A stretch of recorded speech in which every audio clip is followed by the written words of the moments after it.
En esta oportunidad vamos a estar resolviendo el siguiente ejercicio, donde dice el enunciado suponer la siguiente restricción presupuestaria de un individuo que consume dos bienes y ofrece su trabajo en el mercado, W por T barra menos L igual a precio de X, X más precio de Y por Y. Notar que del lado izquierdo de esta expresión corresponde al ingreso laboral del individuo, donde T es el número de horas totales que tiene, L son las horas que utiliza para ocio, L chiquita, que es leisure en inglés, y W es el salario horario. El número de horas trabajadas es igual a la diferencia entre el número total de horas y las horas de ocio consumidas. Y el lado derecho corresponde al gasto del individuo típico de una restricción presupuestaria, el precio, la sumatoria del precio del bien por la cantidad del bien que uno consume. El inciso A nos pide mostrar que un esquema impositivo en el que se graban los bienes de consumo XY a una tasa ad valorem uniforme del 20%, sin grabar los ingresos laborales, equivale a otro en donde los ingresos laborales se graban a una tasa del 16.67% sin grabar el consumo. Suponer que el gobierno pudiera detectar perfectamente el número de horas de ocio consumidas por el individuo y decidiera grabarlas a la misma tasa ad valorem que el consumo de los otros bienes X e Y, sería distorsivo este esquema impositivo justificar. En este ejercicio lo que nos está pidiendo es que tratemos de entender cuál es la diferencia entre grabar al consumo o grabar los ingresos laborales. Que en definitiva, como yo estoy armando una restricción para un individuo donde trabaja, le ingresa dinero y luego lo gasta en consumo, parecería que a priori el sustituto o grabar o el ingreso laboral, dado lo que ingresa a la restricción, o los recursos que salen, que es del lado del gasto, que es yo te grabo el consumo. Entonces, el primer inciso nos pide mostrar que grabar los bienes X e Y a una tasa del 20% equivale a otro impuesto donde yo te grabo los ingresos laborales a una tasa del 16.67%, una tasa menor, ¿sí? Sin grabar el consumo. Entonces, un individuo consume dos bienes, su restricción presupuestaria será ingreso igual al gasto. Acá lo que vamos a tratar de hacer es buscar equivalencias entre impuestos al trabajo o impuestos al consumo. Básicamente lo que vamos a tratar de hacer es eso. Y fíjense, su ingreso está dado por W, T menos L, precio de X, X más precio de Y por Y, ¿sí? L en este caso es ocio, ¿sí? Con lo cual, T menos L son las horas de trabajo y T son la cantidad de horas totales. Que la cantidad de horas totales las puede decidir para o trabajo o ocio, ¿no? Que son el complemento, y eso, el ingreso que me reporte, lo voy a poder gastar en bienes. Ahora, una aclaración, un impuesto sobre los ingresos laborales, ¿cómo se representa en la restricción? Y bueno, se representa como el impuesto L al ingreso laboral. Acá ponemos haberle puesto IL, ¿sí? Pero es la alícuota por el ingreso laboral. Entonces, el ingreso de una persona, ¿cómo queda? El neto, el que luego de impuestos. Bueno, queda como el ingreso laboral menos el impuesto que yo pago total, que el impuesto laboral yo lo defino como la alícuota por la cantidad de ingreso, que es lo mismo que decir, si saco factor común, 1 menos T por ingreso laboral. ¿Sí? Acá solamente hicimos matemática, pero para entender que el ingreso después de impuestos, yo lo puedo escribir como el ingreso laboral multiplicado por 1 menos la alícuota. Que la alícuota puede ser del 10%, del 20%, del 50%, del 1%. No puede ser más del 100%, pues si no, no tendrías ingreso laboral. Ahora bien, en este ejercicio todo lo que vamos a estar haciendo es trabajar sobre la restricción presupuestaria del individuo. Y la restricción presupuestaria del individuo, acá es clave que la entendamos, ¿sí? Entonces, fíjense una cosa, que cuando nosotros aplicamos el impuesto al consumo en su restricción presupuestaria, ¿cómo queda la restricción presupuestaria? Bueno, antes era la fuente de los recursos igual al uso que yo le doy a los recursos. Pero ahora, el uso que yo le doy a los recursos, que es el gasto, fíjense que tiene nuevos precios, porque precio de X, ¿qué pasa a ser? Bueno, pasa a ser en realidad el precio de X multiplicado por el impuesto al bien X. Es 1 más T, precio de X. ¿Sí? Entonces, en definitiva, lo que me está subiendo es el lado derecho de la restricción. Bien, me está afectando de esta manera. O sea, yo mi ingreso laboral ahora lo tengo que gastar en 1 más T por precio de X por X más 1 más T por precio de Y por Y. ¿Sí? Simplemente porque de este paso a este paso lo que hice es, bueno, ahora yo te puse los impuestos. Suponer que el impuesto al consumo es igual a 0, supongamos, en un caso, lo que me daría es que T es igual a 0, T es igual a 0 y me queda la misma restricción presupuestaria que antes. Entonces, esta restricción presupuestaria en realidad es un caso particular de esta más general donde T es igual a 0. Y acá hay una cosa que es interesante, que yo el T es el mismo para los dos bienes. ¿Por qué? Porque es un impuesto generalizado al consumo. Yo podría tener acá T que sea TX y acá T que sea TI. En este caso se me facilita un poco porque nada, TX es igual a 0.2 y TI es igual a 0.2, con lo cual directamente le pongo T. Pero podrían ser distintos. Entonces, si yo le aplico los numeritos del ejercicio, el 20% es 1 más 0,2, 1 más 0,2, y la restricción presupuestaria queda de esta manera. Fíjense una cosa, que si yo le saco factor común a 1,02, lo puedo sacar acá afuera, y fíjense lo que puedo hacer. Bueno, lo que yo puedo hacer es pasarlo dividiendo, este 1 más 0,2, lo paso dividiendo, y fíjense esto cómo me queda. 0.833 multiplicado por el ingreso laboral. ¿Sí? Porque esto es W por T barra menos L. Y si yo le doy una vuelta de rosca más, haciendo matemática, 0.83, ¿cómo lo puedo escribir? Bueno, es lo mismo que decir 1 menos 0.167 multiplicado por el ingreso laboral. Y fíjense que 1 menos 0.167 es lo que nosotros habíamos definido como 1 menos T de L por el ingreso de L. ¿Sí? 1 menos T por el ingreso laboral igual a lo que yo gasto en consumo.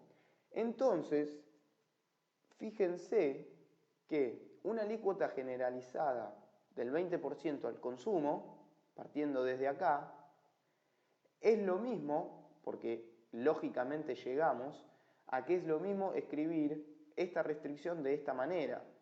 ¿Qué esta restricción de esta manera qué es? Bueno, es una restricción que tiene un impuesto del 16.7% al ingreso laboral. Fíjense que nosotros habíamos dicho que, un poquito más atrás, acá, una aclaración, ¿cómo definir los impuestos?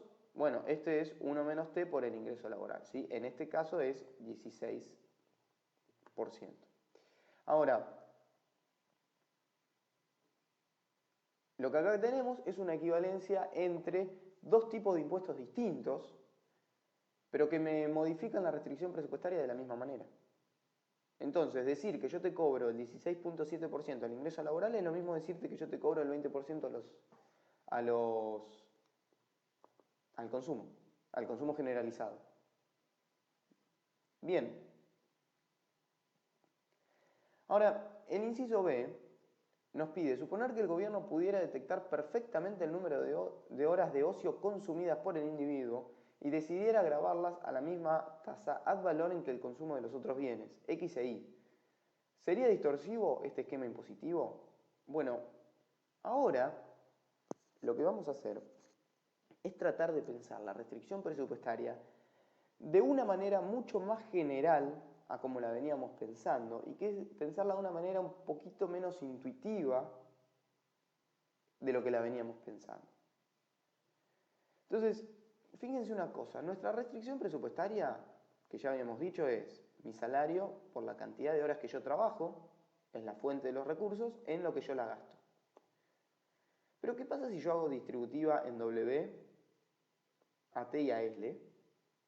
Me quedan dos términos, donde W por T barra es la cantidad de horas totales que yo tengo, multiplicadas por el salario horario, y WL es la cantidad de horas de ocio que yo consumo multiplicadas por el salario horario. Que ahora vamos a ver qué es esto. Yo esto, WL, lo podría pasar sumando para este lado. Y ahora fíjense cómo puedo yo releer esta restricción presupuestaria, que es la misma que yo tenía hoy, pero la voy a leer de otra manera.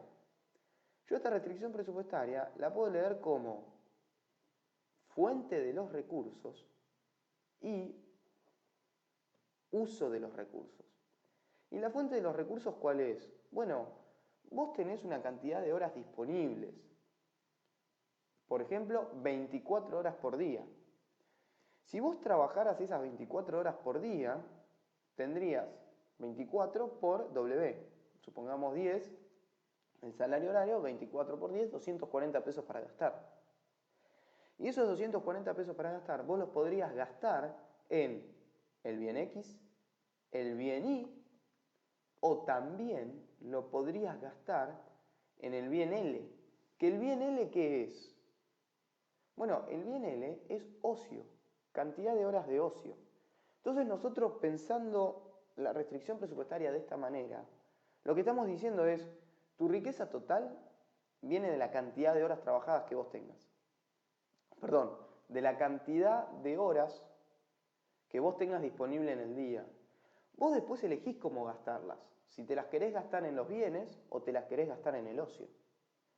Entonces, ahora lo que estamos haciendo es pensar el ocio como un bien más.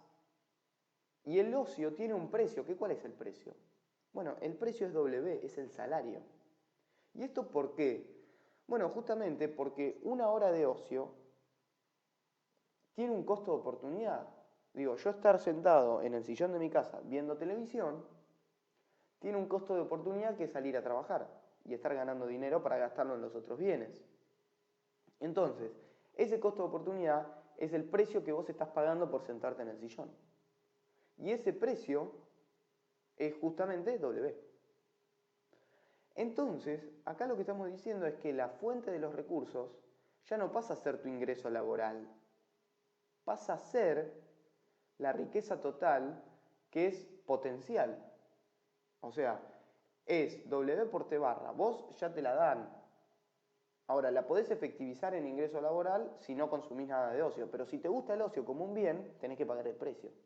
Y el precio es menos ingreso laboral. Entonces, esto es una manera distinta de pensar la restricción presupuestaria, pero es mucho más general, porque acá lo que estamos diciendo es, bueno, ponemos el ocio como un bien más. Entonces, la riqueza total es igual al consumo de X más el consumo de bien más el consumo del ocio.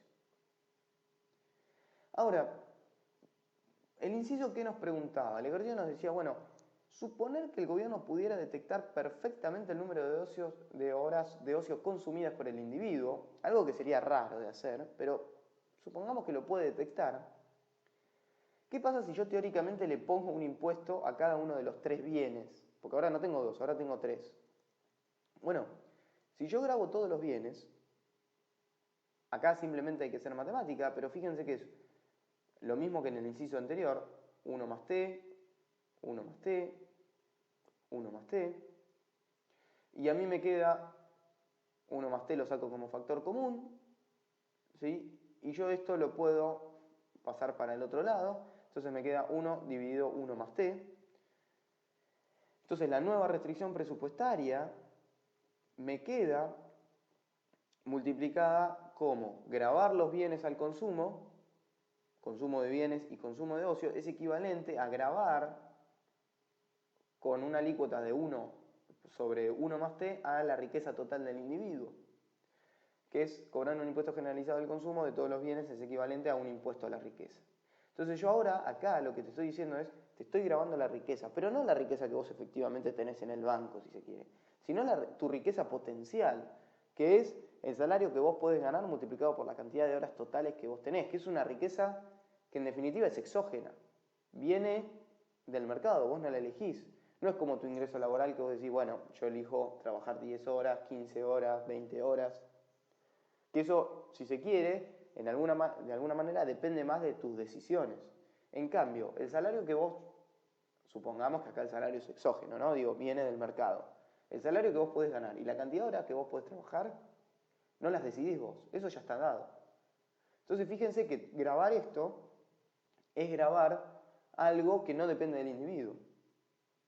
Porque ni W ni la cantidad de horas totales disponibles del día las decidió el individuo en ningún momento. Ahora es, ¿cuánto paga el individuo como total de impuestos? Estos. Entonces, ¿cuánto paga el individuo? Bueno, es la riqueza menos la riqueza después de impuestos. ¿Sí? Y básicamente nosotros habíamos llegado a que la riqueza después de impuestos es 1 sobre 1 más T por WT. Y la riqueza antes de impuestos es esta, entonces la resta entre estos dos. Fíjense que me da un cociente T sobre 1 más T, que esto es el total de los impuestos, de los T que paga. Y fíjense una cosa, ¿qué es lo importante de esto? Que yo los impuestos que pago o que paga este individuo no dependen de las decisiones de trabajar ni de consumir de la persona. ¿Por qué? Porque dependen de la riqueza. Y la riqueza viene dada por un tiempo que yo no elijo cuántas horas tiene el día, y viene por un salario que en este caso yo estoy diciendo que tampoco depende del individuo. O sea, viene de lo que le ofrecen en el mercado. Entonces, este impuesto no va a ser para nada distorsivo. ¿Por qué? Porque no puede modificar las decisiones del individuo. Sin embargo, fíjense una cosa anterior. Cuando yo podía, esto vamos a hacer para resumen, cuando yo puedo grabar el ocio, el impuesto generalizado del consumo es equivalente a un impuesto a la riqueza, ¿sí? Que es T por 1 más T, WT, que no lo elige el individuo. Sin embargo, cuando no se puede grabar el ocio, que en general es el caso más común, un impuesto generalizado al consumo, o sea, yo te grabo todos los bienes, te pongo un IVA de un 21% o del 20%, un impuesto generalizado al consumo es equivalente a un impuesto a los ingresos laborales, ya no a la riqueza. ¿Sí? Que los ingresos laborales son W por T, fíjense que es muy parecido, pero le estoy restando el ocio. ¿Sí? Ocio. Ahora, el ocio sí depende de las decisiones del individuo. Porque yo elijo cuánto quedarme en mi casa viendo el sillón, viendo el televisor sentado en el sillón, o en realidad lo que decido es cuántas horas trabajar, por lo menos en este modelo, pero lo que me está diciendo es, bueno, dado que este impuesto, lo que vos pagues de impuestos, depende en alguna medida de tus decisiones, que en este caso no, pero en este caso sí, si yo no te puedo grabar el ocio, que es equivalente a decir que te grabo algo que depende de tus decisiones, probablemente yo esté modificando tu comportamiento. Y eso me genera una potencial ineficiencia. Que en este caso, cuando yo te grababa el ocio, o te ponía un impuesto a la riqueza potencial, si se quiere, ahí no había nada que vos pudieses hacer para modificar tu comportamiento de lo que pagaras de impuesto total. Entonces ahí no hay ineficiencia posible. Porque en definitiva vos pagás 100, pagás 200 por algo, por cosas que vos no decidís. Entonces yo no te modifico tu comportamiento para que vos pagues más o menos impuestos. No, esto es un impuesto, si se quiere, per cápita. ¿Sí? Que está dado. O sea, vos pagás tanto independientemente de lo que vos hagas. Después hacés lo que quieras. Ahora, es en este caso. Pero en este caso no. En este caso es vos pagás tanto en función de cuánto trabajás y cuánto consumís de ocio. Y si vos consumís mucho ocio, fíjense que todo esto se hace más chico y todo el impuesto que vos pagás se hace más chico. Entonces vos tenés incentivo ¿a qué? Y bueno, si tus impuestos que vos pagás dependen de los ingresos laborales, te genera un incentivo a consumir más ocio, porque ahora el ocio se te vuelve más barato, en términos de comparación con respecto a los otros bienes, en términos relativos. Entonces, acá lo que hicimos en este ejercicio fue ver cómo un impuesto al consumo, o sea, sobre el lado derecho de la restricción presupuestaria, se puede buscar el equivalente en un impuesto a la izquierda de la restricción presupuestaria, que es a los ingresos o a la riqueza, a la fuente de los recursos. Y también lo que dijimos es que podemos pensar la restricción presupuestaria como el consumo de dos bienes, pero también de un tercer bien que se llama ocio, que es la contracara del trabajo. Y que si yo no te puedo grabar el ocio, que es algo natural, digo, en la vida real, si yo no te puedo grabar el ocio, entonces estoy generando, es lo mismo que decir que estoy generando impuestos ineficientes o distorsivos. Por eso hay mucha gente que por ahí lo que dice, bueno, tratemos de grabar el ocio, que es muy difícil porque vos no podés grabar el ocio. Digo, yo no te puedo cobrar un impuesto si estás sentado en el sillón de tu casa. Hay gente que por ahí dice, bueno, no sé, grabemos Netflix o grabemos Internet, digo, los servicios que uno tiene con ocio, para consumir ocio, pero son proxies, no son exactamente el ocio. Digo, si yo me quedo sentado en el parque de mi casa, nadie me va a poder venir a grabar. Entonces, por eso te dicen algunos, bueno, yo no te puedo grabar el ocio, pero sí lo que puedo hacer es calcularte el equivalente como grabarte el ocio y grabártelo a la riqueza. Entonces, por eso hay mucha gente que dice, bueno, vos tenés que grabar per cápita. ¿Por qué? Porque es lo más eficiente, lo que genera menos distorsiones. ¿Pero de dónde viene? Bueno, viene de que yo no te puedo grabar el ocio, entonces te trato de buscar el sustituto de grabarte el ocio. ¿Para qué? Para no cambiar los precios relativos.